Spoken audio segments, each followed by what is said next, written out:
The world we grew up in is so international, so globalized, and it's like with Arweave and storing data on ArDrive, this question of what institutions can prevent, what they can control, and how communication is central to all this. So like smart people can figure out a way to, like you said, peer-to-peer or communicate and globally build brands. Your project, The Many, directly relates to this, I think, in some ways. I think that it's also about decentralizing and empowering people to have access to utilize what their potentials are. So it's, in a sense, it ties into a Web 3.0 concept where borders and restrictions are lifted. You're tuned to the ArCast, where we talk about the blockchain on the ArCast and how your data remains the ArCast, where ArDrive is the topic, censorship-resistant permanence. Yeah, we got it. Welcome to the ArCast. It's your host, Andrew. This is episode 26 with my friend Carleton Chang. I actually went to a high school that had a lot of international students, and Carleton was a boarding student who later went on to Boston University. And he's the first guest we've had on the ArCast who actually owns a zipper patent. What? We talk about his new project, The Many, and how he has been using the concept of decentralization to help teach people primarily in foreign languages and other topics. And on this episode, we talk about how Arweave could be useful for teachers hosting their resumes. So students know their history, they know when the resumes have been edited and how. So it was an interesting conversation where we got into a lot of the philosophy behind Arweave and behind Carleton's cool projects. So thank you for being on the show, Carleton. Some other exciting updates. Inferno is still going strong. That's what's up. Be sure to upload that data for those ArDrive tokens. It's still popping. You can check the leaderboard at inferno.ardrive.io, and you can see how much data you've uploaded, what tokens are being rewarded, and when. Also, we're starting our first ever Build and Chill on November 11th on the Discord. You can hang out with our brilliant genius developers and talk about just how to build these amazing apps that live on the permaweb. That is exciting. So here's my interview with Carleton right here on the ArCast.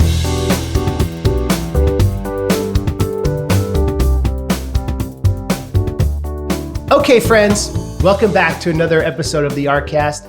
And this week we have a guest, someone I've known over 20 years, we realized. My friend Carleton, I went to high school with him. He's launched a really cool project called The Many. And we're going to talk about some permanent storage solutions, his really interesting career. First of all, Carleton, thank you for being on the ArCast, for making time. Hey, Andrew, thanks for the invite. Where are you living these days? I'm actually currently in southern part of China, which is about very close to Hong Kong. Where did you grow up? I was actually raised in Taiwan until elementary school. Then I was in California for my junior high school. And then obviously I went to high school with you. Then I spent 5 years in Boston. So my life is pretty much one third. But China, it was actually new for me when I started my career. Where did you go to middle school? It's actually near San Jose, a place called Harker. I'm not sure if you know about it. You must have built a really interesting network during your high school years that you've taken to continue with. I think that the only times you make a true friend based on personality as opposed to business gains is before college. Like the guys that I hang out with are actually from high school days. So in a boarding school life, your activity area is confined to the school campus. So yeah, it's like a ward body syndrome that you are confined in a small space and spend so much time with the same group. So you know those guys really well. So going forward, versus college where you meet more people, but you are almost an adult. So you start to think about, if I build a bond with this person, is it because he's gonna help me in my chem lab, or is he gonna do my econ homework? Versus saying in high school, it's more like saying, oh, hey, the Andrew guy likes radio. I like radio. Let's be friends. And yeah, I would think that as we get older, we start to put priorities over the more, how do you call it, the more secular elements of life. What were some of the things that maybe in high school helped you in college and in your career? In my senior year, I was able to take the economics class. And little did I know that if I pass both of my AP exams, I get 2 credits in college. By the time we graduate with all the AP degrees, you can almost take a year off of college. Yeah, that was my experience too. I took APs and I was able to finish in 3 years in college so I could do the music stuff, which was really interesting. It worked out well, and I remember getting credit so I didn't have to take Spanish. It was just like, we were ready, man. What did you major in at BU? I actually started out was hoping to go into medical school. So the first 2 years, I was heavily into biology and chemistry. But then later I found out I spent too much time in class. So I switched to economics major. I took the easy way out, but you were telling me a little bit about, you were early in the blockchain world, kind of before a lot of us. Yeah, so I would say that in the past 10 years, I work in the zipper manufacturing, which not many people are familiar with, but it's a part that everybody uses almost on a daily basis, and nobody really thinks about it.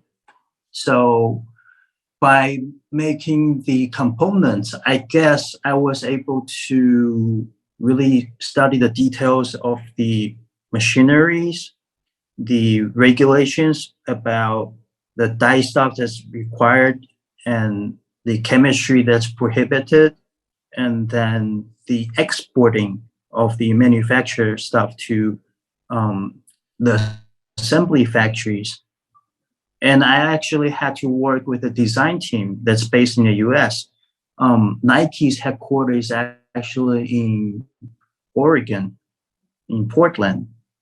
So it's an international business, although it's a small component. You have had a lot of success with that, and it's given you opportunity to start new projects. And you were talking a lot about communication and how people, when they're able to feel more fluent in different languages, it can help them a lot with their careers. You also told me you were early with blockchain. And I'm just curious about, briefly, your story about that, because that's interesting. You were familiar with the technology before a lot of us were. Yeah, actually, let's start with the blockchain. My cousin, he actually got into Bitcoin in as early as 2011.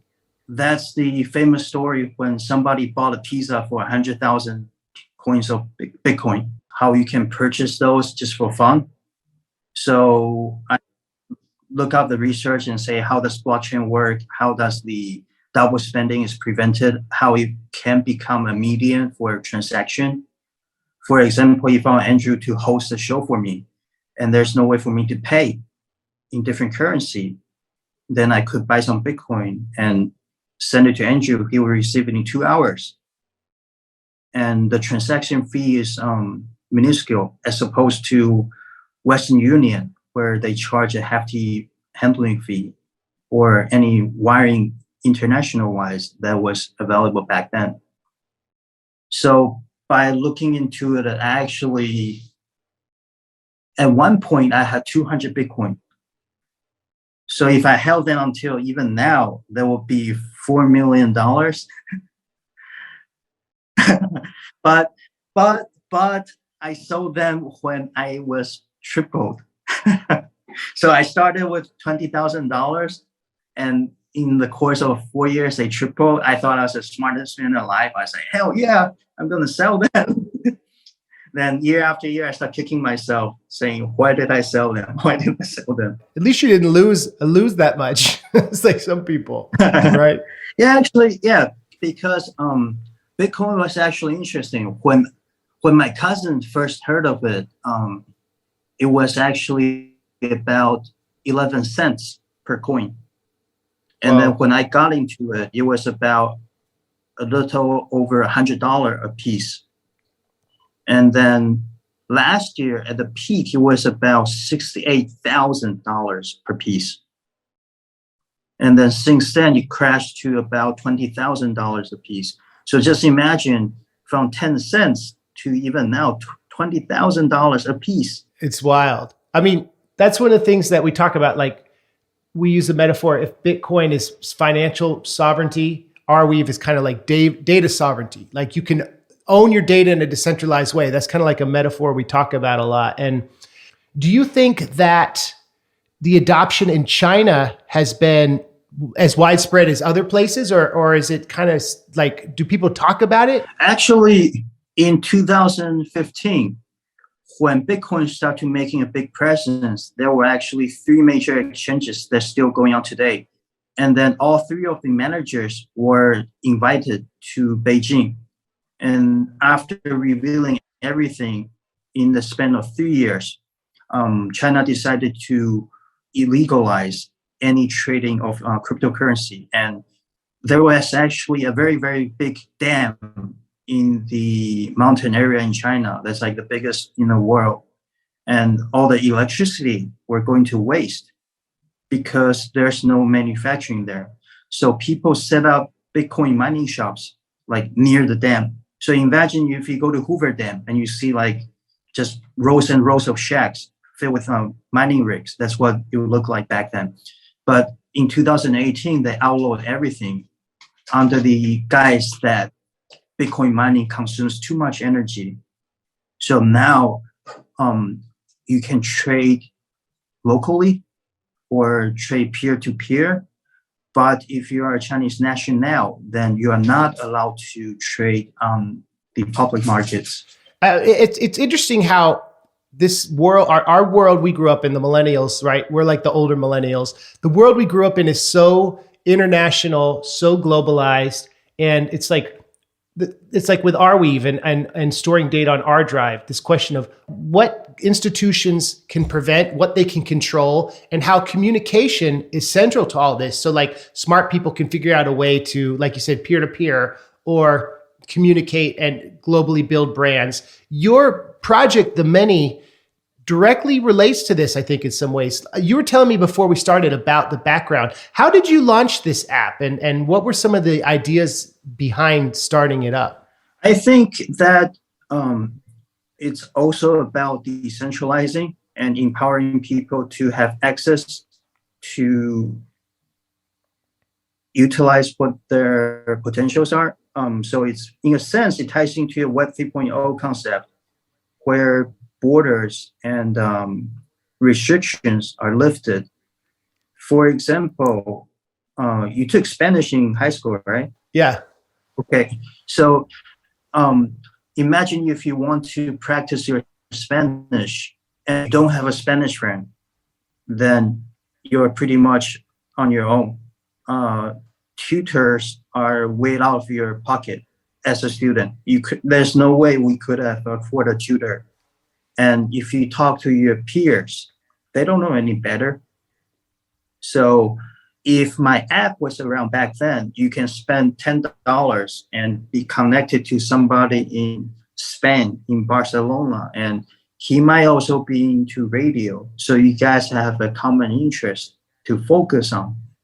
And when you have a target, although your Spanish is very rough, but the other guys knows what your intentions are. So he will be able to guide you and you will have enough practice. And although what they talk to you might not be the same exact course material, but hey, language is language. The more you hear from the authentic speakers, the more you will pick up. We all learn from imitation. You try to copycat from the best, and then you put in your own thoughts, and then you eventually, hopefully you surpass it and have your own style. I think that's the same with music, with art, with designing. You have to have a guidance. But I think that too many institutions are trying to control this guidance. The only way for me to learn was to pay half the amount of tuition to a private institute. and they might have a teacher that's competent or might not be competent. What are some of the technical elements? Like you had some devs build the app, right? And it's on the Apple Store. I think the app was built like a marketplace. So it's much like shopping on eBay. So when you set up a profile on my app, it's like you setting up a stall in a farmer's market, and people can browse, say, this certain Andrew, what do you have for offer? And I think the unique project that my project offers is that you just have to be yourself. For example, you went to Stanford. Now, if somebody from out of the States also is planning to go to Stanford, he gets accepted, but he doesn't know where to stay. He doesn't know what to eat. He doesn't know what to prepare. Then he can contact this Mr. Andrew saying, hi, Andrew, I see that you have this past experience. Would you mind sharing this with me? So it's like Uber. You already went there, you already done it. Now you can share the experience and show people how you got here, instead of trying to pretend to be something that you're not and hoping that you will gain attraction. Because I think everybody has what we economic jargon call relevant advantage. For example, I speak Chinese, but Andrew doesn't. So relatively, my language skill in Asia will be more useful than Andrew. But if we go on a trip to Spain, then the otherwise will be true. Andrew will have a relatively stronger point in Spain, in survival, than me. You don't have to falsely brand yourself to be something bigger than yourself. You just have to stay true, and people know that there's no point for you to lie about your experience because, hey, what if I don't want to go to Stanford? What if I want to go to Boston University? Then pretending to be a Stanford graduate wouldn't benefit me, because when somebody asks me, hey, Carleton, what's there to eat in Boston? Or how's the weather like? Somebody from California wouldn't know that Boston has 10 months of winter. Relative advantage. I really like that term. And it applies to so many things. And it applies to different technical platforms. Actually, I actually did my research on the ArDrive website, and I saw how you can pack a folder and then just upload the whole thing and pay the token. Then everything in the folder, maybe a website or a music file, will be associated to the link, much like a domain. But my question is that I know how to load my version 1.0 there. Now the step is that how would people know where to find the next issue?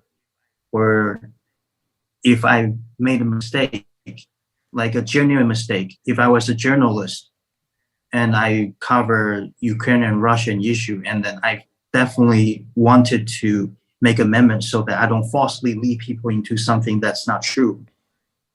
Now, how do I stop the traffic going to the wrong direction, but let people know that?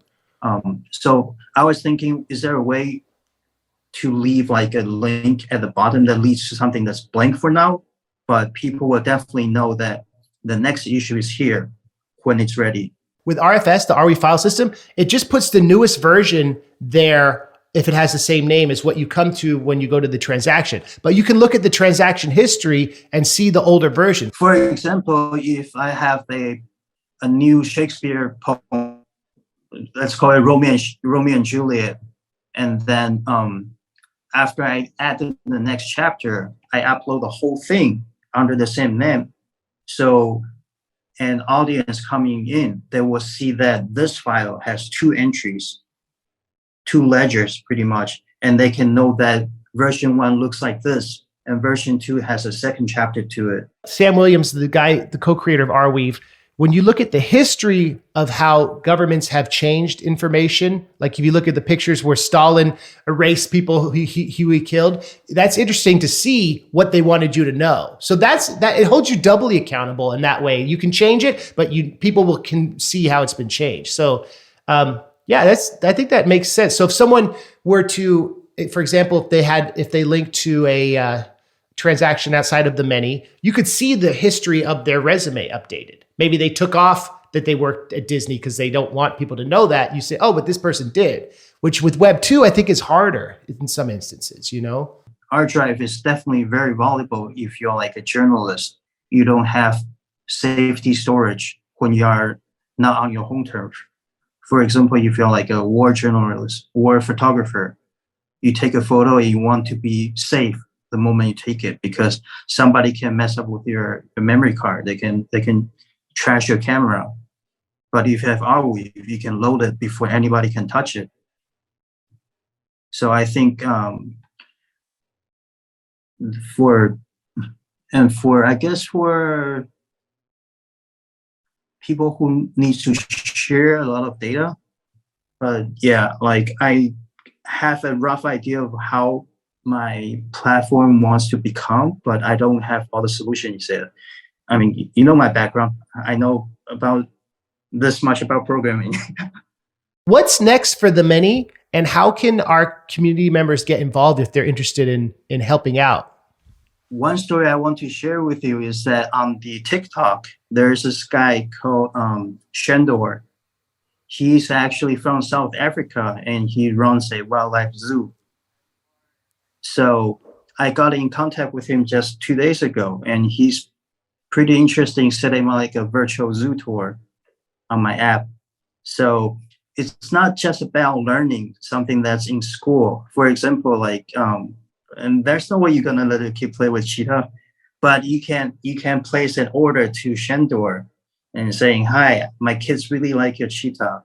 Can you do like a mock-up session?" So they will be doing a video conference, and then you can be driving on the Saharas, exploring like sceneries that's no way you will be traveling with a kid. But if you want them to see how the African plains look like. So it's more about like sharing the experience aside from just knowledge in general. You can use it for fun. Like there was this guy, I think he's called the Red Rocket or whatever. He's a internet clown. So back when COVID was a thing in the States, he would charge people $200 per hour. So he would do magic tricks over Zoom. Yeah, one thing I forgot to mention is that the platform is built as a global project. So all along we have been talking about assuming everything is built like intended for the US citizens only, but which is not, because like I said, Shandor, he's living in South Africa and I'm in Asia, you're in California. So my goal is that in a Web 3.0 environment where we are physically located would not hinder the spread of intelligence, and everybody can be smarter, just different approaches. So I think at this time now we might be able to find ways how the projects can be linked. That's really cool. So like not just education, other ways of people connecting like in a human way. That's really important. Finding the human story and the human things behind this technology, and letting the internet make our lives better, right? That's kind of the dream. Seems like that's the part of the plan for the many. It's just themanynetwork.com. There are actually download links on there. Right now it's in Chinese and in English, so you can switch back and forth. And the Many app right now can be operated in English and in Chinese. And if I make more money, I can make Spanish, French, Italian. So I'm hoping that everybody can participate. Thank you, Carleton, for dropping that wisdom. Great interview. Be sure to tune in. We'll be back on November 14th with another great episode of the ArCast. Remember, Inferno is still going strong. We have the Build and Chill on the 11th, and we'll see you all soon. Know before you stow and decentralize with RIO.